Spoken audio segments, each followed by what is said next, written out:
అందరికీ నమస్కారం. Welcome to PMC. నేను మీ యాంకర్ సంగీత. ఆయుష్మాన్ భవ కార్యక్రమానికి స్వాగతం. ఈరోజు ఆయుష్మాన్ భవ కార్యక్రమంలో ఆధునిక సమాజంలో భార్యాభర్తల బంధం ఎలా ఉండాలి అండ్ ఒక భార్య భర్తని ఎలా గౌరవించాలి, భార్య పట్ల భర్త ఎలా వ్యవహరించాలి, సో దీనివల్ల వారిద్దరి అన్యోన్యత ఎలా ఉండాలి, వీటన్నిటి గురించి తెలియచేయడానికి ఈరోజు మనతో పాటు ఉన్నారు యోగ సుబ్రహ్మణ్యం గారు. వారిని అడిగి దీని గురించి మరిన్ని వివరాలను తెలుసుకుందాము. సార్ నమస్కారం. సార్ నమస్కారం. సార్, ఈ ఆధునిక యుగంలో ఇప్పుడు నేటి సమాజంలో భార్యాభర్తల బంధం అనేది ఎలా ఉంది, ఎలా ఉండాలంటారు? అమ్మా, ఈ సమాజానికి సంఘానికి పునాది కుటుంబం.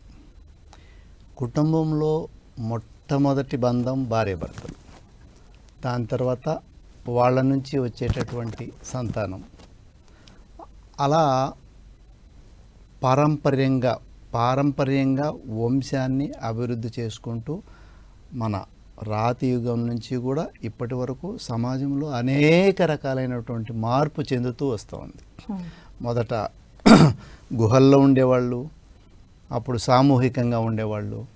తర్వాత కొంత నాగరికత పెరిగిన తర్వాత కలిసి పెండ్లిళ్ళు వచ్చినాయి, ఒకరే కలిసి ఉండాలని, ఒకరే ఉండాలని. ఆ తర్వాత మ్యారేజెస్ వచ్చినాయి. రాను రాను నాగరికత పెరుగుతూ వస్తూ ఉంది. నేటి సమాజం నాగరికత ముసుగులో తిరోగమనానికి లోనవుతూ ఉన్నారు. అది సమాజం కానీ సామాజికవేత్తలు కానీ గుర్తించి సమాజాన్ని పునరుద్ధరించాలని చెప్పేసి అని ఈ సందర్భంగా మనం డిస్కస్ చేసుకుంటున్నాం. ఎందుకంటే సమాజాన్ని ఉద్ధరించడానికి ఎవరో ఒక మహానుభావుడు రాకపోతే లేదు, సమాజంలో ఉన్నటువంటి ప్రతి ఒక్కరూ కూడా ప్రస్తుతంలో జరిగేటటువంటి ఈ విపరీత ధోరణులను కనుక గుర్తించకపోతే రాబోయే సమాజం చాలా క్లిష్ట పరిస్థితులను ఎదుర్కోవాల్సి వస్తుంది. ఎందుకంటే మన ఆది దంపతులు జగతః పితరౌ వందే పార్వతీ పరమేశ్వరవు అంటారు. జగతః పితరులు అంటే ఈ జగత్తుకు పితరులు అంటే అమ్మ నాన్నలు, పార్వతీ పరమేశ్వరులు. వాళ్ళు ఆది దంపతులు అంటారు వాళ్ళని. అంటే మొట్టమొదటి వాళ్ళు దంపతులు. వాళ్ళ యొక్క ఆ పరంపరలో ఆ తర్వాత వచ్చిన సమాజంలో వచ్చినటువంటి మార్పులన్నీ కూడా మనం చూసినట్లయితే నేటి కాలంలో కొంచెం సమాజం గతి తప్పుతున్నట్లు అనిపిస్తుంది.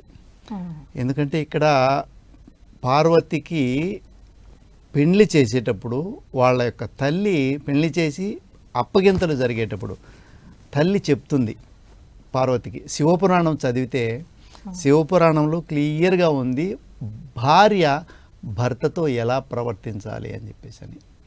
అదేవిధంగా భర్త కూడా ఏ విధంగా భార్యతో ప్రవర్తించాలనేది మన పురాణాలలోనే రామాయణం కానివచ్చు, తర్వాత శివపురాణం కావచ్చు, మనం మన ప్రాథమిక మన గ్రంథాలలో ప్రతి గ్రంథంలో కూడా ఈ భార్యాభర్తల అన్యోన్యత ఎలా ఉండాలి, వాళ్ళ యొక్క ఏ విధంగా భార్య భర్తతోటి వ్యవహరించాలి, భర్త భార్యతోటి వ్యవహరించాలనేది క్లియర్గా ఈవెన్ మన శృంగార నైషధం అయితేనేమి, భాగవతం అయితేనేమి క్లియర్గా మనకు చెప్పుండారు మన యాన్సిస్టర్స్.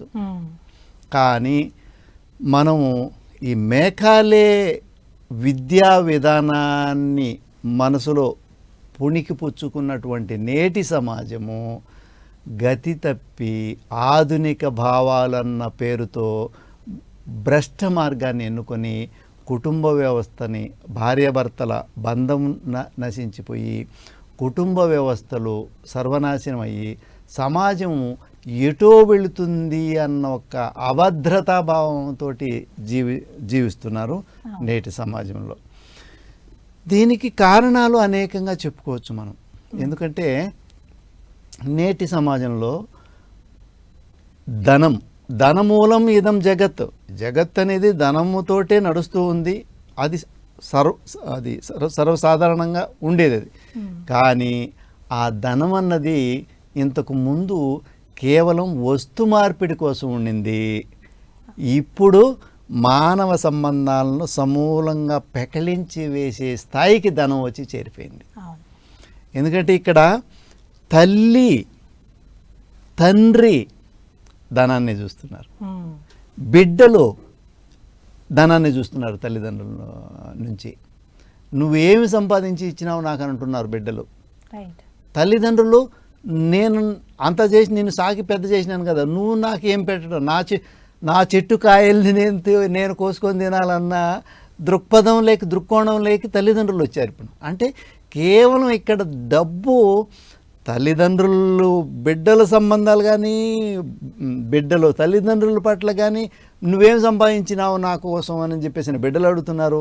నా చెట్టు కాయలు నేను కోసుకొని తినాలని కూతుళ్ళని కూడా తల్లిదండ్రులు వాళ్ళ ధనం గనక సంపాదించే కూతురు ఉంటే ఆ కూతుర్ని పెండ్లి పెటాకులు లేకుండా ఇంట్లో పెట్టుకొని అయినా కూడా ఆమె సంపాదించే సంపాదన పైన ఆ డబ్బును ఖర్చు పెట్టుకొని ఎంజాయ్ చేయాలన్నటువంటి ఒక మనస్తత్వానికి వచ్చి చేరిపోయింది ఈనాటి సమాజంలో.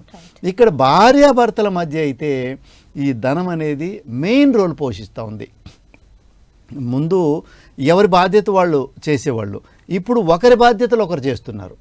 వాస్తవానికి పూర్వకాలంలో మన సమాజంలో, భారతీయ సమాజంలో ఉంది అంటే భార్య సంతానోత్పత్తి, తర్వాత ఇంటిని చక్కదిద్దుకోవడం సామాన్యమైన విషయం కాదు. ఇది ఇంటిని చక్కదిద్దుకోవడం, పిల్లల పెంపకం విపరీతం చాలా గొప్ప బాధ్యత అనేది స్త్రీకి ఉండింది.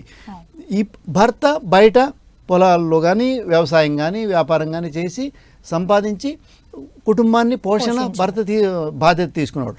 మిగతా మొత్తం అంతా కూడా ఇప్పుడు ఈమె తీసుకునేది. ఇప్పుడు ఏం జరుగుతూ ఉంది, ఈ ఇంటి బాధ్యతను భార్య పైనే స్త్రీ పైనే పడుతూ ఉంది. పైగా బయటికి పోయి ఉద్యోగం చేయవలసినటువంటి బాధ్యత కూడా ఈమె పైన. అంటే అప్పుడు ఇక్కడ రెండు పనులు, బిడ్డలు కనేటటువంటి బాధ్యత కూడా ఈమె. అప్పుడు ఆమె వర్క్ బ్యాలెన్స్ చేసుకోలేకపోతూ ఉంది. స్ట్రెస్ని బ్యాలెన్స్ చేసుకోలేక ఇక్కడ మితిమీరిన స్వేచ్ఛ అనే దానికంటే కూడా విశృంఖలత్వం, మితిమీరిన స్వేచ్ఛ ఇక్కడ స్త్రీని పెడదోవ పట్టడానికి ఆస్కారం కలిగిస్తూ ఉంది. తన బాధ్యతను మర్చిపోయేటటువంటి పరిస్థితులను కల్పిస్తూ ఉంది. అదేవిధంగా భర్త కూడా ఇక్కడ ఇద్దరు పనులు షేర్ చేసుకోవాల్సి వస్తూ ఉంది. ఇంటి పనుల్లో ఆయన సహాయపడాల్సి వస్తూ ఉంది, ఈమె బయట పనుల్లో సహాయపడతా. ఇది కేవలం పాశ్చాత్య విధానం, విద్యా విధానం ద్వారా మన సమాజానికి, భారతీయ సమాజానికి పట్టినటువంటి ఒక జాడ్యం అని మనం అనుకోవచ్చు. ఈమె సాఫ్ట్వేర్ అంటున్నా, ఏముంది సాఫ్ట్వేర్ ఒక కూలే కదా. అది 20,000, 30,000, 50,000, ₹1,00,000 కూడా ఇస్తున్నారు అనుకోండి. అది పొద్దున్నే లేచి వాళ్ళ కోసం గొడ్డు చాకిరీ చేసి ఒక స్త్రీ కానీ పురుషుడు కానీ ఇంటికి వస్తే వాళ్ళ మధ్య ఎటువంటి అన్యోన్యత ఉంటుంది? భోజనం ఇద్దరు కలిసి భోంచేయరు. ఒకరికి నైట్ షిఫ్ట్ ఉంటుంది, ఒకరికి పగులు షిఫ్ట్ ఉంటుంది. లేదు ఇద్దరికి పగులు షిఫ్ట్ ఉన్నా కూడా పగులంతా పోయి పనులు చేసుకుని వచ్చి సాయంత్రానికి ఆ స్ట్రెస్ తోటి యాంగ్జైటీ డిప్రెస్ అయ్యి వస్తారు. ఇక్కడికి వచ్చిన తర్వాత ఎవరు వాళ్ళ పాటికి వాళ్ళు తిని పడుకుంటారు, వీళ్ళ పాటికి వీళ్ళు తిని పడుకుంటారు. ఇక్కడ అన్యోన్యత లోపించింది. రెండో ధనం ఇక్కడ మెయిన్ రోల్ కాబట్టి ఆ ధనాన్ని సంపాదించేటటువంటి ఈ స్ట్రెస్లో భార్యాభర్తల మధ్య ఒక అన్యోన్య సంబంధం అనేది దెబ్బతింటాం. అయితే సార్ ఇప్పుడు మనం మాట్లాడుతున్నామంటే జాబ్స్ చేస్తున్నారు అని, సో ఇది ఇంకో కోణంలో చూస్తే అంటే ఇప్పుడు ఆధునికంగా మనం చాలా ముందున్నాం. సో మరి ఇద్దరు చెయ్యంది కూడా ఒక్కోసారి ఇల్లు గడవలేని పరిస్థితి ఉంటుంది. సో అట్లాంటిది అడ్వాంటేజ్గా తీసుకుని చేస్తే ఓకే, బట్ దాన్ని ఇంకొక డిసడ్వాంటేజ్గా, అంటే ఇచ్చిన ఫ్రీడమ్ని యూటిలైజ్ చేసుకోకుండా అన్నెసెసరీగా దాన్ని వాడారంటే ఎలాంటివి వస్తున్నాయంటే మనకు సమాజంలో ఒకరిని ఒకరు హతమార్చుకుంటున్నారు కేవలం డబ్బు కోసం. అండ్ వాళ్ళ సెల్ఫిష్నెస్ కోసం. అవును. సో మరి ఇలాంటి కోణాన్ని ఎలా చూడాలంటారు? యా, ఇది చాలా ఇంపార్టెంట్ అమ్మా ఈ కాలంలో. అందులోనూ పట్టణాల్లో నివసించేటువంటి పరిస్థితుల్లో ఇప్పుడు ఒక ఇంటిలో సొంత ఇల్లు లేకపోతే ఇంట్లో రెంట్కు ఉండాలంటే మినిమం 40,000 నుంచి ₹1,00,000 వరకు రెంట్లు ఉన్నాయి. 20,000కి రెంట్కి ఇచ్చే ఇల్లు లేదు. ఒక భార్య భర్తలు, ఒక 2 పిల్లలు ఉన్నారంటే ఒక 20,000 ఇల్లు రెంట్ సరిపోదు. 30,000-40,000 పెట్టాల్సి వస్తూ ఉంది, 50,000 కూడా పెట్టాల్సి వస్తూ ఉంది. అలాంటప్పుడు ఇల్లు గడవడానికి వాళ్ళ పిల్లల చదువులు వీటన్నిటికీ బర్డనే. కాబట్టి ఇద్దరు ఉద్యోగం చేయాల్సిన పరిస్థితి ఖచ్చితంగా చేయాల్సి వస్తుంది. అలాంటి పరిస్థితుల్లో పనులని వాళ్ళ బాధ్యతలను ఇద్దరూ కలిసి షేరింగ్ అనేది ఉండాలి. ఇక్కడ ఒక అండర్స్టాండింగ్ అనేది ఉండాలి. రోజులో ఇద్దరు కనీసం కొంత సమయం పాటు ఒకరికొకరు టైం ఇచ్చుకోవాలి, కూర్చొని డిస్కస్ చేయాలి. ఫ్యూచర్ ప్లానింగ్స్ గురించి కానీ, గతంలో జరిగిపోయినటువంటి అనుభవాలు, వాటి నుంచి మనం ఫేస్ చేసినటువంటి కాన్సిక్వెన్స్ ఎలా ఉన్నాయి, మనం ఫ్యూచర్లో బెటర్గా ఎట్లా జీవించవచ్చు, మన ఆర్థిక పరిస్థితి ఎంత ఉంది, ఎలా మనం మేనేజ్ చేసుకోవాలి, ఫైనాన్షియల్ స్టెబిలిటీని ఎట్లా మనం తెచ్చుకోవాలి, ఖర్చులు ఎంత ఉన్నాయి, ఎంతకు తగ్గించుకోవచ్చు. సో ఈ విధంగా ఆర్థికమైనటువంటి విషయాలలో ఇద్దరూ కలిసి డిస్కస్ చేసుకోవాలి. నేను ఎక్కువ సంపాదిస్తున్నాను, ఒకవేళ భర్త కంటే భార్య ఎక్కువ సంపాదిస్తుంటే నేను ఎక్కువ సంపాదిస్తున్నానని, భర్త భార్య కంటే ఎక్కువ సంపాదిస్తుంటే నేను ఎక్కువ సంపాదిస్తున్నానని ఈగోలకు పోకుండా ఇద్దరూ కలిసి ఒక బండిని లాగడానికి జోడెద్దులు ఎలాగో అలాగే ఒక సంసారం అనే బండిని లాగడానికి భార్య భర్తలు జోడెద్దుల్లాగా, ఒకటి సరిగా లాగలేకపోతే రెండోది దాని బరువును కూడా వేసుకొని దానికి హెల్ప్ ఇచ్చి అట్లా తీసుకుని వెళ్ళాలి. ఒకవేళ ఇది ఒకరు కొంచెం సంపాదన తక్కువైన వాళ్ళైనా కూడా రెండో వ్యక్తి నేనున్నాను నీకు అన్న ఒక ధైర్యాన్ని ఇచ్చి ముందుకు నడిపించాలి. ఇక్కడ కేవలం అన్యోన్యత, ఇక్కడ కమ్యూనికేషన్, రైట్, భార్య భర్తల మధ్య ఇంతకు ముందు ఉన్న కమ్యూనికేషన్ వేరు, ఇప్పుడున్న కమ్యూనికేషన్ వేరు. ఇప్పుడు కమ్యూనికేషన్ ఫ్రెండ్స్తో పెరిగిపోయింది. మెయిన్ ఇక్కడ డ్రాబ్యాక్ ఎక్కడంటే మీరు అన్నట్టు ఉద్యోగాలు ఖచ్చితంగా చేయాలి, ఇద్దరు వాళ్ళ ఆఫీసులకు పోవాలి. ఇక్కడ ఆఫీసుకు పోతే ఆ పనిలోనూ అక్కడున్నటువంటి కొలీగ్స్ కానీ ఆ ఫ్రెండ్ సర్కిల్ కానీ టైం ఉన్నప్పుడు ఫోన్ రీల్స్ చూడడం కానీ వీటిల్లో మునిగిపోతున్నారు. ఎందుకంటే వాళ్ళకు డోపమిన్ తక్కువైనప్పుడు మైండ్ స్ట్రెస్ ఫీల్ అవుతుంది, అప్పుడు రీల్స్ చూస్తే కొంచెం రిలీఫ్ అవుతుంది. సో దీనికి ఆ రీల్స్కు బానిసైపోయి ఆటిల్లో పడిపోయి టైం అంతా కూడా అట్లా అయిపోతూ ఉంది. పార్ట్నర్ తోటి మాట్లాడే టైం లేకుండా పోయింది. నేను చెప్పేది ఒకరికే కాదు, both are same, either male or female. So ఇక్కడ దాన్ని కనుక మనం తగ్గించుకొని ఈ రీల్స్ చూసేది, ఫోన్ మ్యాక్సిమం కాల్స్కు మాత్రమే వాడుకుంటూ మనకు విజ్ఞానాన్ని తీసుకోవాలి. ఇప్పుడు ఒక కత్తికి రెండు రకాలుగా ఉపయోగించవచ్చు, మంచిగా ఉపయోగించవచ్చు, చెడుకు ఉపయోగించవచ్చు. సో ఫోన్ అనేది మనకు చాలా రకాల ఉపయోగాలు ఉన్నాయి ఫోన్ వలన.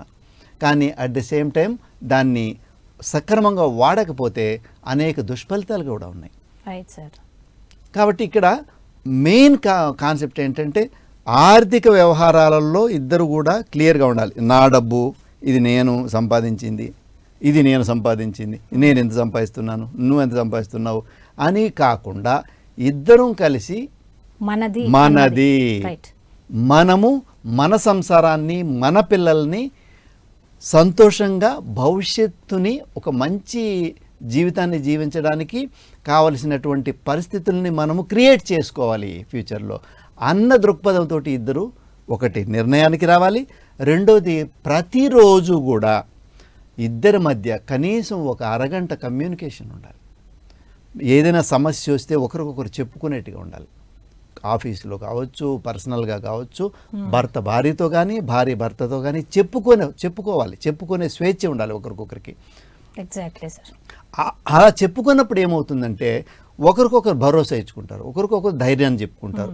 ఏదైనా ఒకవేళ నెగిటివ్ థాట్స్ వచ్చినా, నెగిటివ్ ఏదైనా జరిగినా వీళ్ళు రెండో వ్యక్తి వాళ్ళకు సపోర్టివ్గా ఉంటూ వాళ్ళని కొంచెం బెటర్గా మోటివేట్ చేసుకొని వెళ్తూ ఉండాలి. భార్య కావచ్చు, భర్త కావచ్చు. ఇక్కడ అలా కాకుండా మనకి ఏదైనా సమస్య వస్తే, ఇంట్లో ఏదైనా సమస్య కానీ, ఆఫీసులో ఏదైనా సమస్య కానీ వస్తే ఫస్ట్ భార్యకి చెప్పాలి, నాకు పలానా సమస్య ఉంది, ఏం చేద్దాం. అదేవిధంగా భర్త కూడా చెప్పాలి, ఏమండి నాకు పలానా సమస్య ఉంది ఆఫీసులో, ఏం చేద్దాం, దీనికి ఏదైనా సొల్యూషన్ ఆలోచిద్దాం అని వీళ్ళిద్దరే ఇక్కడ కేవలం ఫ్రెండ్స్ లాగా ఉండాలి భార్యాభర్తలు అంటే. ఇప్పుడు మన శాస్త్రాల్లో చెప్పింది ఏంటి? కార్యేషు దాసి, కరణేషు మంత్రి, భోజ్యేషు మాత, రూపేషు లక్ష్మి, క్షమయా దరిత్రి అని కొన్ని క్వాలిటీస్ భార్యలో ఉండాలని చెప్పింది. అదేవిధంగా భర్తలో కూడా కొన్ని క్వాలిటీస్ ఉండాలని చెప్పింది. సో ఆయా క్వాలిటీస్ని మనం ఈ కాలానికి అనుగుణంగా మనం మలుచుకోవాలి. మంత్రి అంటే కార్యేషు దాసి అంటే ఏంటి? ఒకరికొకరు సేవలు చేసుకోవడంలో, రెస్పాన్సిబిలిటీ తీసుకోవడంలో, లైక్ మన పని మనిషిలాగా ఒకరికొకరు ఉండాలి. ఇక్కడ భర్తకే భార్య చేయాలని కాదు, భార్య కూడా భర్తకు దాసిలా ఉండాలి అవసరమైనప్పుడు. కార్యేషు దాసి. కరణేషు మంత్రి, ఏదైనా సలహాలు అవసరమైనప్పుడు మంత్రిలాగా సలహాలు ఇవ్వాలి. కేవలం భార్యకు మాత్రమే వర్తించదు, ఇది భర్త కూడా వర్తిస్తుంది. భర్త కూడా వర్తిస్తుంది, మంత్రిలాగా పనిచేయాలి భార్యకు సలహాలు ఇచ్చేటప్పుడు. అదేవిధంగా భార్య కూడా భర్తకు సలహాలు ఇచ్చేటప్పుడు మంత్రిలాగా ఆలోచించి చేయాలి. భోజ్యేషు మాత, ఇద్దరికి అన్నం తినేటప్పుడు ఇద్దరు పక్క పక్కన కూర్చొని తినాలి. ఇది కొంచెం మీరు వడ్డించుకోండి అని భార్య చెప్పాలి, ఇది నువ్వు కొంచెం తినండి అని. అంటే పెద్దవాళ్ళు మీకు తెలిసి ఉంటుందో, మా తరం కంటే ముందు తరం వాళ్ళు భార్య వడ్డించేది భర్తకి, భర్త అందులో మిగిల్చి పెట్టేవాడు. అంటే ఎంత ప్రేమ ఉంటే అంటే ఏదైనా పిండి వంటలు కానీ, ఏదైనా స్పెషల్ వంటకాలు ఏదైనా చేసినప్పుడు భార్యకు భర్త తినిపించేవాడు. ఇది నీకోసం, ఇది నీకు, నువ్వు అంతా నాకు పెడితే అట్లా, ఇది నువ్వు తినాలని. అంటే ఇక్కడ ఏంటంటే ఒకరికొకరు అనుబంధం పెరగడానికి ప్రతి చిన్న విషయం ఉపయోగపడుతుంది. అదేవిధంగా కొట్లాట పెరగడానికి కూడా ప్రతి చిన్న నెగిటివ్ విషయం కూడా ఉపయోగపడుతుంది. ఇక్కడ నెగిటివ్ విషయాల్లోకి మనం వెళ్లకుండా పాజిటివ్ విషయాల్లో చిన్న చిన్న పాజిటివ్స్ని కనుక మనము తీసుకున్నామంటే వాళ్ళ అన్యోన్యమైనటువంటి జీవితాన్ని నిర్మాణం చేసుకోవచ్చు. సో ఇక్కడేం జరుగుతోంది ఇప్పుడు ఈ మధ్యకాలంలో జరిగేటటువంటిది ఏంటంటే, ఇన్స్టాగ్రాము, ఫేస్బుక్ ఇలాంటివి కొన్ని డేటింగ్ యాప్స్, ఇలాంటి కొన్ని యాప్స్ వచ్చేసినాయి, ఫ్రెండ్ యాప్స్ అని, అదని ఇది. ఒక ఇద్దరు భార్యాభర్తల మధ్య ఒక థర్డ్ పర్సన్ లాగా ఫోన్ వచ్చేసింది. ఫోన్ అనేది ఒక థర్డ్ పర్సనే. సో ఆ ఫోన్ని మనం థర్డ్ పర్సన్ని ఏ విధంగా వాడుకోవాలి? ఒక పని మనిషి, యాక్చువల్గా ఆ పని మనిషిని అంతవరకే ఉంచాలా, దాన్ని మన జీవితాల్లోకి తీసుకురాకూడదు. ఇప్పుడు ఫోన్ని మన జీవితాల్లోకి తీసుకొచ్చేసాం. అంటే దాంట్లో సోషల్ మీడియా అంటే మన లైఫ్ని స్పాయిల్ చేయగలదు. అదే మంచి వీడియోలను కనుక చూస్తే మనం గ్రో అవ్వడం కూడా అవ్వచ్చు. అక్కడ ఎక్కువగా నెగిటివ్ వీడియోలే వస్తూ ఉంటాయి కానీ పాజిటివ్ వీడియోలు రావు. పాజిటివ్ వీడియోలు మనం వెతుక్కోవాలి, నెగిటివ్ వీడియోలు అవి అవే వస్తూ ఉంటాయి. Right sir. సో ఇక్కడ మనకి ఏదైనా చిన్న కష్టం వచ్చింది అనుకోండి, ఇద్దరు ఎంప్లాయీస్, భార్య భర్తలు ఇద్దరు వేరే వేరే ఆఫీసుల్లో పనిచేస్తున్నారు. భర్తకి ఏదైనా చిన్న సమస్య వచ్చింది, భార్యకి చెప్పడం లేదు, తన ఫ్రెండ్స్కి ఫోన్ చేసి చెప్తున్నాడు, లేదంటే కొలీగ్స్తో షేర్ చేసుకుంటున్నారు, లేదంటే ఇన్స్టాగ్రామ్లో చూస్తున్నారు, లేదంటే గూగుల్లో అడుగుతున్నారు సమస్యకి పరిష్కారం. సో అంటే పరిష్కారం అనే బదులు మనం ఒక డిస్కషన్, అంటే ఇది నాకు వచ్చింది అని ఎక్స్ప్రెస్ మేబీ భార్య తీర్చకపోవచ్చు. మీరు అన్నట్టు ఇప్పుడు ఫ్రెండ్స్కి ఎక్స్ప్రెస్ చేయడం, కొలీగ్స్కి ఎక్స్ప్రెస్ చేయడం అంటే అది వాళ్ళ వల్ల రిజాల్వ్ అవ్వచ్చు. బట్ ద థింగ్ ఏంటంటే కొంత బర్డని కూడా కొంత షేర్ చేసుకొని మనం జస్ట్ సజెషన్ లాగా తీసుకుంటే కూడా అది కూడా వర్కౌట్ అవుతుంది కదా సార్ రిలేషన్. యాక్చువల్గా బయట వాళ్ళ ద్వారా సమస్య రిజాల్వ్ అవ్వదు. బయట వాళ్ళ వలన మనకి ఏదైనా పర్సనల్ సమస్య కావచ్చు, ఏదైనా అఫీషియల్ సమస్య ఇప్పుడు వర్క్ ఓరియంటెడ్ ఏదైనా ప్రాబ్లం ఉంటే నీ కొలీగ్ ఉపయోగపడతాడు. ఇక్కడ నీ పర్సనల్ విషయాలు కొలీగ్ ఉపయోగపడడు. అవును, ఎగ్జాక్ట్లీ సార్. ఇప్పుడు ఫేస్బుక్లో ఫ్రెండ్స్ ఉంటారు, వాళ్ళ ముక్కు ముఖం మనకు తెలియదు, ఏదో మాట్లాడుతూ ఉంటారు, చాట్ చేసుకుంటూ ఉంటాం. నీకు పర్సనల్గా ఏదైనా సమస్య వచ్చినప్పుడు ఫేస్బుక్ ఫ్రెండ్స్తో, ఇన్స్టాగ్రామ్ ఫ్రెండ్స్తోనో మెసేజ్ పెట్టి ఇది నాకు సమస్య ఉందనుకోండి అని చెప్పారనుకోండి, ఆ సమస్యని వాళ్ళకు అనుకూలంగా ఏ విధంగా మలుచుకోవాలనో వాళ్ళకు బాగా తెలుసు. అడ్వాంటేజ్ తీసుకొని ఖచ్చితంగా ఆ సమస్యను పెద్ద చేసి వాళ్ళు డబ్బు పరంగా కానీ, వ్యక్తిత్వ పరంగా కానీ, ఇంకొక రకంగా శారీరక పరంగా కానీ వాళ్ళకు అనుకూలంగా వాడుకోవడానికి ప్రయత్నించేవాళ్ళు 199 మంది ఉన్నారు. ఒకరు ఉండొచ్చు ఎక్కడైనా మంచివాళ్ళు, మంచి సలహాలు ఇచ్చేవాళ్ళు, కానీ మనకు కనపడరు వాళ్ళు. కాబట్టి ఇక్కడ ఏదైనా సమస్య, పర్సనల్ సమస్య వచ్చిందనుకోండి, ఉదాహరణకి ఇంట్లోనే ఒక రోజు ఇంట్లో ఏదో ఒక చిన్న పిల్లల విషయంలోనో, వీళ్ళ భార్య భర్తల విషయంలోనో ఏదైనా చిన్న సమస్య వచ్చింది, అది ఏం చేయాలి, ఏం చేస్తున్నారు ఇప్పుడు. అప్పుడైతే ఏం చేసేవాళ్ళు, ఆమె అత్తకు చెప్పేది, ఈయన పోయి తాతకు చెప్పేవాడు, అవ్వకు చెప్పేవాడు. సో అవ్వ తాతలు వీళ్ళ సమస్యలను తీర్చేవాళ్ళు. డైరెక్ట్ అమ్మ నాన్న కాకపోయినా వాళ్ళకంటే పెద్దవాళ్ళని చెప్తే వాళ్ళు వచ్చి దీన్ని సాల్వ్ చేసేవాళ్ళు. ఇప్పుడు ఇద్దరే ఉంటున్నారు, అత్తమామలు వద్దు, అమ్మ నాన్నలు వద్దు, మన ఇద్దరే ఉన్నాం అంటే ఈ పరిస్థితులు అలా ఉన్నాయి. వాళ్ళని కూడా సమాజాన్ని మనం ఏమనలేము, ఎందుకంటే ఆ పరిస్థితుల్లోకి తీసుకురాబడింది సమాజం కొంతమంది చేత. సో వాళ్ళు ఏం చేస్తున్నారు, ఇద్దరి మధ్య సమస్య వచ్చినప్పుడు ఒక్క కొద్ది నిమిషాల గ్యాప్ ఇచ్చి, 1-2 hours గ్యాప్ ఇచ్చి తర్వాత మళ్ళీ వచ్చి కూర్చొని, ఇద్దరు కూర్చొని ఎందుకు మనకి ఈ సమస్య వచ్చింది, ఏం చేయాలి, జస్ట్ కొద్దిసేపు ఈగో పక్కన పెట్టి, ఇద్దరు కూడా ఈగోను పక్కన పెట్టి, ఇక్కడ డబ్బు ఫస్ట్ అని చెప్పినాం కదా, రెండవది ఈగో. ఈగో వచ్చింది. సో ఆ ఈగో వలన నేను ఇది చేస్తున్నాను, నేను నీకంటే ఏమి తక్కువ, నేను నీకంటే ఏమి తక్కువ, నువ్వు తక్కువ కాదు, నేనే తక్కువ కాదు, పో కోర్టు పదంప, నీ బతుకు నువ్వు బతుకు, నా బతుకు నా బతుకు, ఎవరు తక్కువ కాదు. ఇక్కడ తగ్గినప్పుడే నెగ్గినట్టు లెక్క. అంటే ఆ క్షణికావేశం అన్నమాట. క్షణికావేశంలో ఈగోను పక్కన పెట్టి కొంచెం తగ్గి మనము కూర్చొని డిస్కషన్తోనే సాల్వ్ చేసుకోవచ్చు సమస్యల్ని. అసలు ఏంటి సమస్య, ఏ విధమైనటువంటి పరిష్కారాన్ని కనుగొనవచ్చు దీనికి. ఇద్దరు కొంచెం మెచ్యూర్డ్గా, ఒకరు కొంచెం అటు ఇటు ఉన్నా ఇంకొకరన్నా కొంచెం మోటివేట్గా, అది భర్త కావచ్చు, భార్య కావచ్చు, కొంచెం ఒకరు ఒక ఫస్ట్ స్టెప్ వేసి, అవసరమైతే సారీ, జరిగిపోయిన దానికి నా తప్పు ఉంటే సారీ, కూర్చో మాట్లాడదాం, ఇది పరిస్థితి, ఏముంది. మూడో వ్యక్తిని రానికూడదు. మూడో వ్యక్తిగా ఫ్రెండ్ కావచ్చు, బంధువులు కావచ్చు, అక్క చెల్లెళ్ళు కావచ్చు, అన్నదమ్ములు కావచ్చు, అమ్మ నాన్న కావచ్చు, ఇంకా మేనత్త మేనమామలు, ఇంకా ఎవరైనా కావచ్చు. మూడవ వ్యక్తి అంటున్నాను. మూడవ వ్యక్తి భార్యాభర్తల సమస్యల మధ్యలోకి వస్తే వాళ్ళు ఆ క్షణమే కూలిపోయినట్టే లెక్క, వాళ్ళిద్దరూ విడిపోయినట్టే లెక్క. ఎందుకంటే ఆ మూడో వ్యక్తి మనస్సు ఎప్పుడు శాంతిస్తుంది తెలుసా, వీళ్ళిద్దరూ విడిపోయినప్పుడే వాళ్ళ మనస్సు శాంతిస్తుంది. వాళ్ళని కలిసి ఉండనివ్వరు. ఎందుకంటే అటువైపు 2 అగ్ని మీద కొంచెం గుగ్గిలం వేస్తారు, ఇటువైపు అగ్ని మీద కొంచెం నెయ్యి వేస్తారు. ఆ గుగ్గిలం బగ్గుమంటుంది, ఈ నెయ్యి దగ్గర మండుతుంది. 2 పక్కల మండిపోయినాయంటే ఇంకా కాలిపోతుంది సంసారం. కాలిపోయి ఎవరి బతుకులు వాళ్ళు అయిపోతారు. ఆ స్థితికి రాకుండా మనం జాగ్రత్త పడాల్సినటువంటి ఈ సమాజంలో ఉన్నటువంటి ఆధునిక భార్య భర్తలు చేయవలసినటువంటి విషయం ఏంటంటే, ఏదైనా ఇద్దరి మధ్య సమస్య వచ్చినప్పుడు, డబ్బు సమస్య వచ్చినప్పుడు, ఇది డబ్బు నీది కాదు నాది కాదు మనది ఒకటి. రెండోది ఈగో సమస్య వచ్చినప్పుడు నేనే తగ్గుతానని ఇద్దరు కూడా అదే మాట అనుకోవాలి, నేనే తగ్గుతాను అని ఈగోని పక్కన పెట్టి కూర్చొని డిస్కస్ చేయడం. మూడో వ్యక్తి లేకుండా, మూడో వ్యక్తిని తీసుకురాకూడదు. అది ఎవరైనా సరే, అమ్మ నాన్న కానీ ఆత్మలు ఎవరు వద్దు, ఇద్దరే కూర్చోవాలా. జస్ట్ నోట్ చేసుకోవాలా, రాసుకోవాలి పెన్ తీసుకొని, ఇది సమస్యలు నాకున్నాయి, నీ నుంచి నాకు ఈ సమస్యలు ఉన్నాయబ్బా, ఏం చేద్దాం, సరే నీ సమస్యలు రాసివు, ఇవి నాకున్న సమస్యలు, నీ సమస్యలు నా వల్ల నీకు ఎటువంటి సమస్యలు ఉన్నాయో రాసివు, రెండింటిని పక్కన పెట్టుకొని చూద్దాం, తేలిపోతుంది.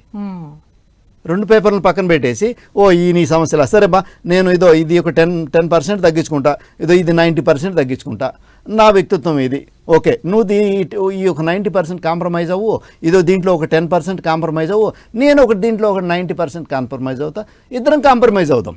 నీ వ్యక్తిత్వము అలాగా తగ్గకూడదు, నా వ్యక్తిత్వం కూడా తగ్గకూడదు, హ్యాపీగా ఉందాం. కొన్ని విషయాల్లో నువ్వు కంప్లీట్గా స్వేచ్ఛ తీసుకో, కొన్ని విషయాల్లో నాకు కూడా కంప్లీట్ స్వేచ్ఛ ఇవ్వు. నీకు ఎంత సమయం కావాలనో చెప్పు, ఎంత టైం కావాలి రోజుకి నీకు నేను ఇస్తాను, నువ్వు ఇంత సమయాన్ని నాకు ఇవ్వు. ఎందుకంటే నాకు ఇటువంటి ఎమోషన్స్ ఉన్నాయి, నాకు షేర్ చేసుకుంటాను ఇది. నీకు ఎటువంటి ఎమోషన్స్ ఉన్నాయి నాతో షేర్ చేసుకో, వీఆర్ ఫ్రెండ్స్. ఓకే సార్, ఇప్పుడు మనము భార్యాభర్తల రిలేషన్ గురించి మాట్లాడుతున్నాం, అంటే ఆధునిక యుగంలో. సో ఇంకా మరి ఇప్పుడు ఇది ఏదైతే టెక్నాలజీ పెరిగిపోయిందో, మీరు అన్నట్టు థర్డ్ పర్సన్ వస్తే ఇద్దరు రిలేషన్, అది ఏ రిలేషన్ అయినా కావచ్చు, దెబ్బతింటుంది. ఎస్పెషల్లీ వైఫ్ అండ్ హస్బెండ్, అది ఈ ఆధునిక యుగంలో. సోషల్ మీడియా ఇంపాక్ట్ కూడా చాలా ఉంటుంది వాళ్ళపైన. అంటే పరస్పరంగా వాళ్ళు టైం ఇచ్చుకోలేక సోషల్ మీడియాకి అడిక్ట్ అవ్వడం, లేదంటే జస్ట్ రిఫ్రెష్మెంట్ కోసం చూస్తూ అడిక్ట్ అయిపోవడం కూడా జరిగిన సందర్భాలు చాలా ఉన్నాయి. సో అలాంటప్పుడు మూడో వ్యక్తి రావడం, సో దాని తర్వాత కాన్సిక్వెన్సెస్ అనేవి వాళ్ళు అసలు ఆలోచించట్లేదు, భార్య కావచ్చు భర్త కావచ్చు. సో ఆ పర్సన్తో మనం ఆ సోషల్ మీడియా ద్వారా మనం హ్యాపీగా ఉన్నామా, నేను హ్యాపీగా ఉన్నానా, నాకు హ్యాపీ అనిపిస్తుందా, నేను సాటిస్ఫైయా అన్నదే చూస్తున్నారు. కానీ తన వెనకాల ఉన్న ఒక సిస్టమ్, అంటే భార్యాభర్తల బంధం కావచ్చు, లేకపోతే ఒక తండ్రిగా తల్లిగా వారి పాత్ర కావచ్చు, దీనన్నిటిపైన ఇంపాక్ట్ పడుతుంది. ఆ కాన్సిక్వెన్సెస్ వాళ్ళు ఆలోచించట్లేదు. మరి ఈ కోణాన్ని మనం ఎలా చూడాలంటారు? నిజంగా ఈ చాలా అవసరమైనటువంటి ప్రశ్న, చాలా మంచి ప్రశ్న అడిగారమ్మా. దీనికి మీరు అన్నట్టు ఇప్పుడున్న యుగంలో ఈ సోషల్ మీడియా అనే ప్రభావం మనం ఎంతటి వాళ్ళకైనా కూడా ఎక్కడో ఒక చోట అంతో ఇంతో అడిక్షన్ అనేది ఖచ్చితంగా అవుతున్నారు, ఖచ్చితంగా చూస్తున్నారు. ఎందుకంటే ఫేస్బుక్ లేని వాళ్ళు ఉండరు, నాకు కూడా ఉంది. నేను నా యోగాని ప్రమోట్ చేసుకోవడానికి వాడుకుంటా. సో ఆ వాడుకునేటప్పుడు రీల్స్ వస్తూ ఉంటాయి, వాటిని అప్పుడప్పుడు నేను చూస్తూ ఉంటా. కానీ నేను చూసే వాటిల్లో ఏదైనా నాకు నచ్చింది ఉంటే దాంట్లో ఏం చేస్తానంటే ఐఎమ్ నాట్ ఇంట్రెస్టెడ్. ఇక్కడ పైన చుక్కలు ఉంటాయి, 3 చుక్కలు, అందులో ప్రెస్ చేసి వస్తాయన్నమాట, ఇది ఏ కేటగిరీ అని. నాట్ ఇంట్రెస్టెడ్ నొక్కేస్తాను. అలా కొన్నిసార్లు నచ్చనేటి నొక్కున్నామనుకోండి, మళ్ళీ పెద్దగా రావు దాంట్లో. మనకు నచ్చినవి ఏమైనా గురువుల వాక్యాలు కానివ్వండి, మహానుభావుల ప్రవచనాలు కానివ్వండి, అంటే ఆరోగ్య సంబంధించినటువంటి మాటలు కానివ్వండి, ఆహార నియమాలు కానివ్వండి, అంటే మనకు సోషల్ మీడియాలోనే మనకు కావాల్సినటువంటి ఫ్రెండ్స్ని మనం సెలెక్ట్ చేసుకోవచ్చు. ఇప్పుడు ఒక సాఫ్ట్వేర్ ఇంజనీర్నే సెలెక్ట్ చేసుకుంటాను. ఇప్పుడు నేను ఒక యోగా మాస్టర్నే ఫ్రెండ్ రిక్వెస్ట్ పెడతాను. ఎవరైనా రిక్వెస్ట్ పెట్టినా కూడా యోగా బ్యాక్గ్రౌండో, లేదంటే ఆయుర్వేద బ్యాక్గ్రౌండో, లేదంటే అనువంశిక ఆయుర్వేదం బ్యాక్గ్రౌండ్, ఏదో ఒకటి వైద్యపరంగానో, లేదంటే ఇలాంటి వాళ్ళనే నేను యాక్సెప్ట్ చేస్తా. ఎవరో ఫోటోలు పంపిస్తే నేను యాక్సెప్ట్ చేయను. సో మనకు ఏంటంటే ఫ్రెండ్స్ని సెలెక్ట్ చేసుకోవడంలో చాలా జాగ్రత్తగా ఉండాలి. ఓకే, మనం ఫ్రెండ్స్తో ఎంతవరకు మాట్లాడాలనేది కూడా, కాన్వర్జేషన్లో ఒక లిమిట్స్ ఉంటాయి. ఆ లిమిట్ వరకు, ఆ లిమిట్స్ని మనం తెలుసుకొని ఉండాలి. ఓకే, ఆ లిమిట్స్ దాటడానికి వాళ్ళు ప్రయత్నించినప్పుడు కట్ చేయడమో, లేదంటే అన్ఫాలో చేయడమో చేసుకోవాలి. Exactly sir. చిన్న జాగ్రత్తలు పాటిస్తే ఈ సమాజంలో ఈ యొక్క అనర్థాలు చెయ్యాలన్న ఆలోచన కూడా వేరే వాళ్ళకు రాకుండా మనము చేయాలి. ఎవరైనా బాయ్స్ కావచ్చు, గర్ల్స్ కావచ్చు. బాయ్స్ అయినా కూడా గర్ల్స్ ఎవరైనా హద్దు దాటి మాట్లాడుతూ ఉంటే కట్ చేయడమో, లేదంటే అన్ఫాలో చేయడం చేసేయాలి. మళ్ళీ ఏం చేయలేరు, వాళ్ళు రిక్వెస్ట్ పంపినా కూడా మనం యాక్సెప్ట్ చేయం. మనకు ఆ ఆప్షన్ ఉంది, కానీ ఆప్షన్స్ని కరెక్ట్గా వాడుకోవాలి. సో మీరు అన్నట్టు ఇప్పుడు మీరు అడిగిన ప్రశ్న, ఇది ఈ కాలంలో నేను పేపర్లో చూస్తున్నాను, 1 సంవత్సరం 2 ఏళ్ళ నుంచి చూస్తున్నానమ్మా. ఎక్కువగా భార్యలు భర్తల్ని చంపేస్తున్నారు. ఇప్పుడు అజ్ఞానం, కేవలం ఇమ్మెచ్యూరిటీ. ఇప్పుడు పెళ్ళి చేసుకోక ముందే తల్లిదండ్రులకు చెప్పాలి, నా ఇష్టం లేకపోతే. ధైర్యం ఉండాలి, ధైర్యంగా చెప్పాలి. ఎస్. పెళ్లి చేసుకున్నారు, లేదు ఇష్టం లేదు నాయనా, నీకు మనకు పడదు, నీకు నీ పైన నాకేం పెద్ద ఫీలింగ్స్ లేవు, నువ్వు వెళ్ళిపోయి నువ్వు నీ బతుకు నువ్వు బతుకు, నా బ్రతుకు నేను బ్రతుకుతా అని చెప్పేసి అని చెప్పచ్చు. అంటే ఇది ఇద్దరికీ ఉండాలి సార్. ఇద్దరికీ ఉండాలి, ఎస్. ఇద్దరికీ ఉండాలి, భర్తకు ఉండాలి, భార్యకు ఉండాలి. ఇక్కడ చంపేయడం ఎందుకు? ప్రియుడి కోసమో లేదంటే ప్రియురాలి కోసమో జీవిత భాగస్వామిని చంపడం అన్నది అది ఎంత అంటే వాళ్ళకు కేవలం ఇంగిత జ్ఞానం. అనాలిసిస్ లేదు, ఎస్. అనాలిసిస్ లేదు. ఏమవుతుంది ఇప్పుడు? పోలా వాళ్ళ జీవితాలు పోలీస్ స్టేషన్లు తిరగడము, ఆ కోర్టులు తిరగడము, శిక్ష పడితే ఆ జైలు కూడా తినడం, ఒక జీవితం సర్వనాశనం అయిపోవాలా? ఆ జీవితం పోయింది, ఆ జీవితాన్ని పోగొట్టినావు, నీ జీవితం సర్వనాశనం చేసుకున్నావు. ఇవి కాన్సిక్వెన్సెస్ని అట్లీస్ట్ మినిమం అనాలిసిస్ అనేది ఇదర్ మేల్ ఆర్ ఫీమేల్ ఒక అనాలిసిస్ అనేది ఉండాలి. భావోద్వేగపరమైనటువంటి నిర్ణయాలు తీసుకోకూడదు. ఒకవేళ ఏదైనా నిర్ణయం తీసుకునేటప్పుడు 1-2 సార్లు ఆలోచించాలి. అప్పుడు అడగాలి, ఎవరినన్నా ఒక లాయర్ని అడగాలి, ఒక ఫ్రెండ్ని అప్పుడు అడగాలి, ఫ్రెండ్ ఈ మాదిరి నాకు ఆలోచనలు వస్తున్నాయి, పలానా నా భాగస్వామిని చంపేయాలనుకుంటున్నాను నా ప్రియురాల కోసం లేదంటే ప్రియుడి కోసం, ఏం సలహా ఇస్తావు నువ్వు అని అప్పుడు అడగాలి ఫ్రెండ్స్ని. అప్పుడు వాళ్ళు ఏం చెప్తారో చూడ, అప్పుడు ఖచ్చితంగా వాళ్ళు నో అని చెప్తారు. ఎవరైనా సరే చంపమని చెప్పరు.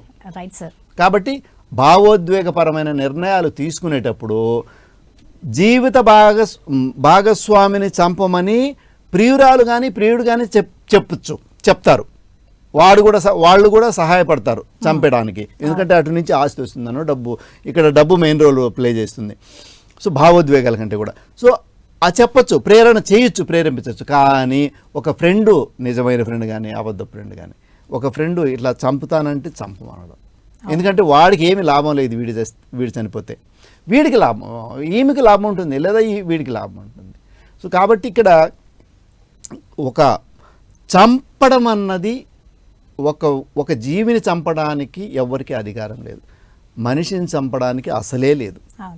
కానీ ఇప్పుడు మీరు చెప్పినట్టు ఈ ఆలోచన ధోరణి అన్నది కేవలం ఇద్దరి మధ్యలో అండర్స్టాండింగ్ లేకపోవడమే. అది ఏ రిలేషన్, ఇప్పుడు ఎస్పెషల్గా మనం వైఫ్ అండ్ హస్బెండ్ గురించి మాట్లాడుతున్నాం కాబట్టి దీని గురించి మాట్లాడదాం సార్.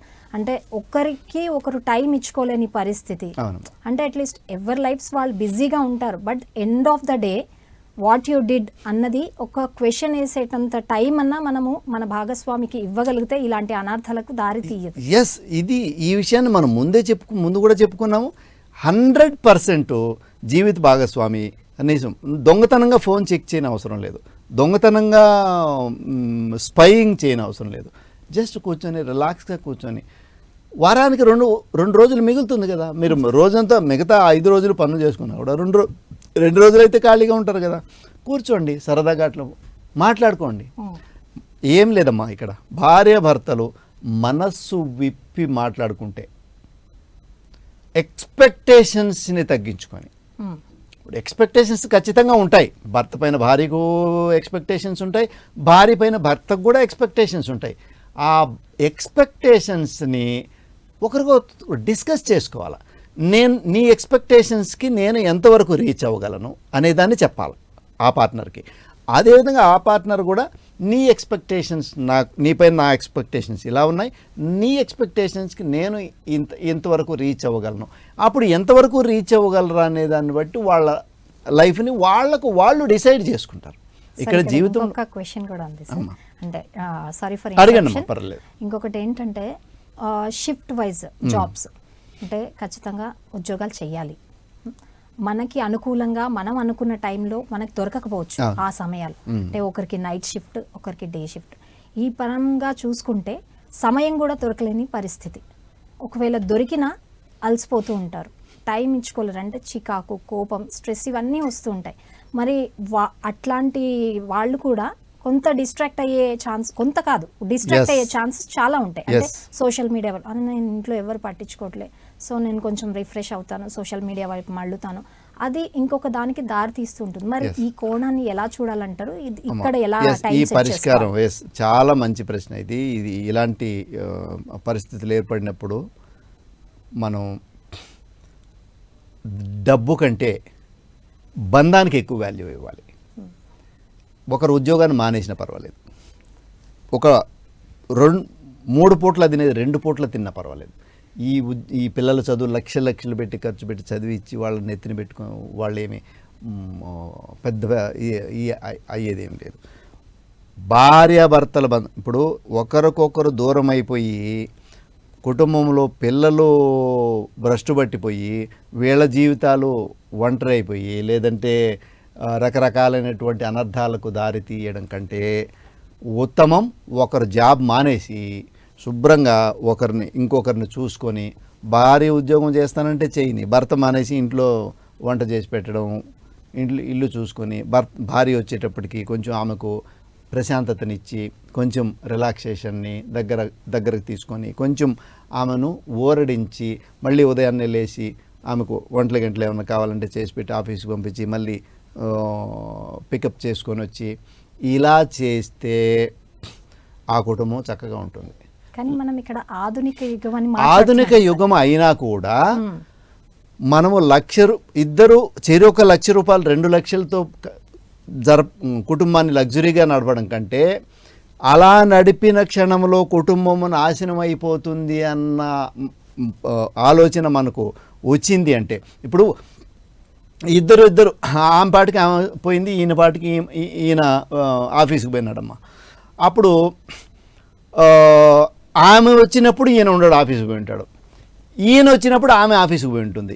ఇంకా వీళ్ళ మధ్య ఎటువంటి అనుబంధం ఉంటుంది? వాళ్ళకు పిల్లలు పుట్టినారనుకోండి, ఆ పిల్లలకు ఎటువంటి వాళ్లకు సౌకర్యాలు మనకు అందించగలము అంటే ఆ కుటుంబం ఎంత మేరకు సవ్యంగా నడుస్తుంది, ఎన్ని రోజులు సవ్యంగా నడుస్తుంది? 2 రోజులు నడవదు. ఎందుకంటే ఇద్దరి మధ్య శారీరక సంబంధం కూలిపోతుంది. ఫస్ట్ పిల్లలకు వీళ్ళకు మధ్య ఎమోషనల్ బాండేజ్ పోతుంది.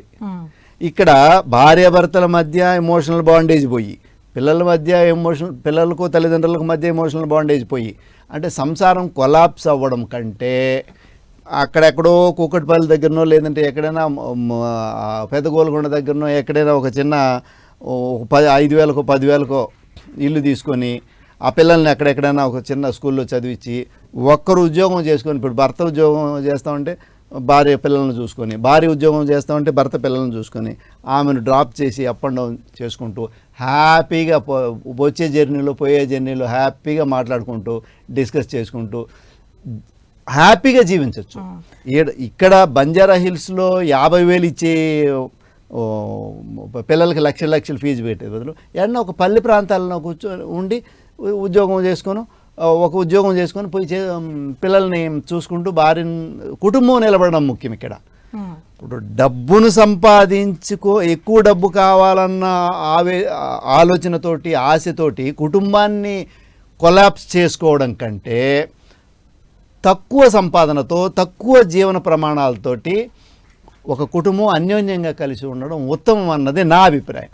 ఓకే, అంటే ఇప్పుడైతే మనం ఇందాక మాట్లాడుకున్నట్టయితే ఖచ్చితంగా చేయాల్సిన పరిస్థితి అయితే వస్తుంది. కానీ ఇక్కడ ఒక చిన్నది కూడా చేయొచ్చు కదా సార్. అంటే మనం ఏదైతే ఇప్పుడు మీరు చెప్పినట్టు లగ్జరీస్గా కాకుండా మినిమలిస్టిక్గా మనం మన లైఫ్ స్టైల్ని మెయింటైన్ చేయడం కూడా ఇలాంటి అనర్థాలకు దారి తీయకుండా ఉంటుంది. అవునమ్మా. ఇక్కడ మెయిన్ టార్గెట్ ఏంటంటే మన కుటుంబ భార్యాభర్తల బంధం అనేది తెగకూడదు. ఒక్కొక్కరు ఒక్కొక్క షిఫ్ట్లో పోయి ఇద్దరి మధ్య ఇమోషనల్ బాండేజ్ ఫిజికల్ బాండేజ్ లేకుండా పోయి కుటుంబం కొలాప్స్ అవ్వడం కంటే తక్కువ జీవన ప్రమాణాలతోటి తక్కువలో తక్కువ ఖర్చు పెట్టుకుంటూ జీవితాన్ని ఒక హ్యాపీ మోడ్లో తీసుకువెళ్ళచ్చు. సో అది ఉత్తమమైనటువంటి విషయం. ఇంకా ఈ పిల్లల విషయానికి వచ్చేటప్పటికి ఇక్కడ ఒకటేనమ్మా, ఒక భార్యాభర్తలు ఒకరే ఉన్నప్పుడు భార్యాభర్తలు 2 పాయింట్లను మనం ముందు చెప్పుకున్నాము. అవి 2 మళ్ళీ రిపీట్ చేయాల్సినటువంటి డబ్బు విషయంలో నీది నాది అన్న అహం వదులుకోవాలి. రెండవది ఈగోను. ఏదైనా గొడవలు రాకుండా ఏ భార్యాభర్తలు ఉండరు. ప్రతి ఒక్కరూ రామలక్ష్మణులు కూడా గొడవ పడినారు. శివుడు పార్వతి కూడా గొడవ పడినాడు. పార్వతి ముందు ఖాళీగా ఉంటే కాళీ అని పిలుస్తూ ఉంటాడు శివుడు. ఆమె పోయి గౌరీకుండ్ అని ఒక ప్రాంతం ఉంది, అక్కడ బ్రహ్మదేవుని గురించి తపస్సు చేసి గౌరీగా మారుస్తుంది. గౌరీ ఓకే. అంటే నల్లగా ఉన్నామా తెల్లగా మారి వస్తుంది, అంటే ఆయన మీద అలిగిపోతుంది, అంటే వస్తాయి. ఇప్పుడు సతీదేవి ఆయన వద్దన్నా కూడా వాళ్ళ దక్షుడు యజ్ఞానికి వెళ్ళింది, మరి అక్కడ పరాభవం, అది వేరే విషయం.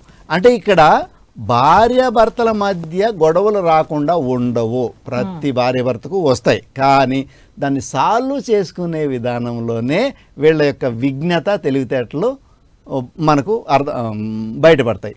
ఎవరైతే విఘ్నతగా మెచ్యూర్డ్గా ఆలోచిస్తారో వాళ్ళు ఒకసారి పై చేయి అయినా కూడా ఇంకోసారి పై చేయి అయినా ఇట్లా బ్యాలెన్స్గా పోతూ ఉంటుంది. ఆ బ్యాలెన్స్ని మాత్రం తగ్గించకూడదు. డిస్కషన్, ఒక ఫ్రెండ్లీ డిస్కషన్, ఒకరికొకరు చెప్పుకోవచ్చు, మాట్లాడుకోకుండా నిలిపేస్తే మాత్రం మూడో వ్యక్తి వచ్చేస్తారు. Right, exactly sir. మూడో వ్యక్తి వచ్చినారంటే ఇంకా దూరం పెరిగిపోతూనే ఉంటుంది.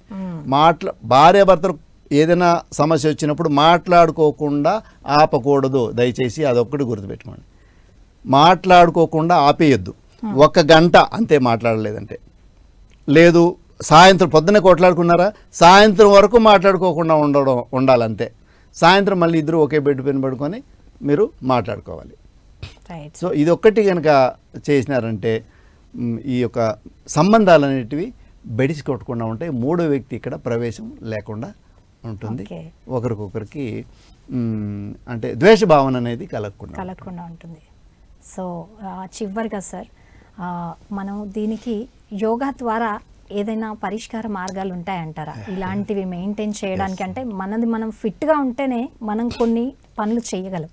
సో దీనికి యోగా ద్వారా పరిష్కార మార్గాలు చివరిగా ఈ మాటలు. అవునమ్మా. అయితే యోగాభ్యాసం చేస్తే ఏమవుతుందంటే మానసిక సంతులనం అనేది వస్తుంది. Balance, equilibrium of the state, equilibrium state వస్తుంది.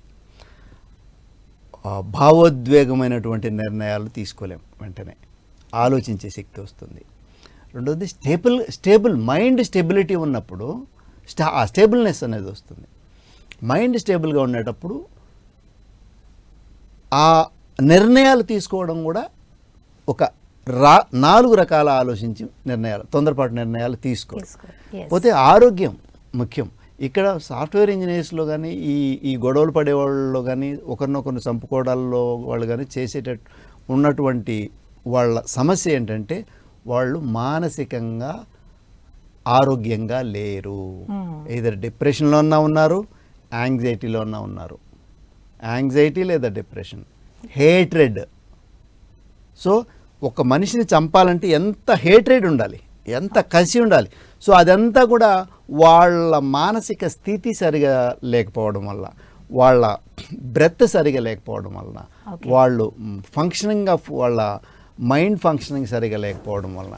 సో మైండ్ బాడీ ఆరోగ్యంగా ఉండి భావోద్వేగాలు బ్యాలెన్స్లో ఉండాలంటే కేవలం యోగ సాధన మాత్రమే హెల్ప్ చేస్తుంది.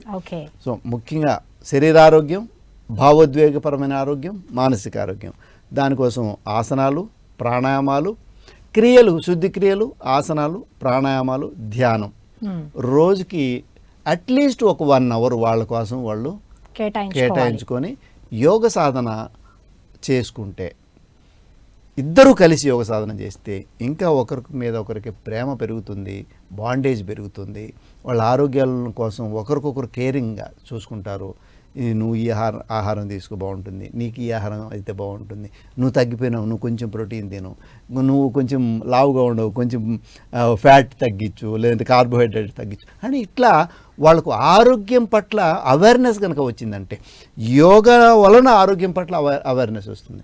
సో యోగ సాధన చేస్తూ శరీరాన్ని ఆరోగ్యంగా ఉంచుకొని, వాళ్ళు ఆరోగ్యంగా ఉంచుకొని, ఇతరులను కూడా, వాళ్ళ భాగస్వామిని కూడా ఆ యొక్క ప్రేమ, ఆ అటాచ్మెంట్ పెరుగుతుంది, ఒకరి మీద ఒకరు కేరింగ్ పెరుగుతుంది, అన్యోన్యత పెరుగుతుంది. యోగ సాధన చేసే భార్యాభర్తలు ఇద్దరు యోగ సాధన చేస్తూ ఉంటే ఆ కుటుంబం అన్యోన్యంగా ఉంటుంది. అంటే ప్రవర్తనలో కూడా మార్పు మార్పు అనేవి చాలా వచ్చేస్తుంది, వస్తాయి. ఖచ్చితంగా వచ్చేస్తుంది మార్పు. ఎందుకంటే ఆ శాంత స్వభావం, ధ్యానం చేస్తే శాంతం వచ్చేస్తుంది. ఆ అగ్రెసివ్నెస్ అనేది ఉండదు. భావోద్వేగాలు, విపరీతమైన కోపము, విపరీతమైన ఈ యాంగ్జైటీ, అన్స్టేబుల్ మైండ్ ఉండదు. స్టేబుల్గా ఉంటుంది మైండ్, మెచ్యూర్డ్గా ఆలోచిస్తారు, ప్రేమ పెరుగుతుంది, ఏం చెయ్యాలి ఏం చేయకూడదన్న విచక్షణ అనేది ఉంటుంది. సో యోగ సాధన అనేది ఫైనల్గా చాలా ఉపకరిస్తుంది ఇంట్లో వాళ్ళకి, భార్య భర్తలే కాకుండా పిల్లలకి.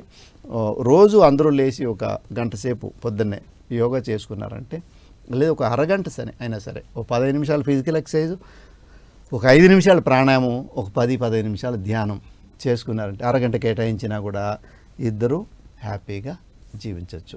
Okay, thank you so much sir. అంటే భార్య భర్తల బంధం ఎలా ఉండాలి, అంటే ఎలాంటి లైఫ్ స్టైల్ని మనము అలవర్చుకుంటే కొన్ని అనార్థాలు జరగకుండా చూసుకోవచ్చు, అండ్ ఒక ఫ్యామిలీని కూడా ఒక స్టేబుల్గా ఎలా నడపచ్చు ఈ యోగ సాధనలో, దీనికి చాలా చక్కగా ఇంటర్లింక్ చేసి చాలా చక్కగా తెలియజేశారు sir. Thank you so much sir. Thank you. So చూసారు కదండి, ఇది వాళ్ళ కార్యక్రమం. మరో కార్యక్రమంలో మళ్ళీ కలుద్దాం. అంతవరకు నమస్కారం.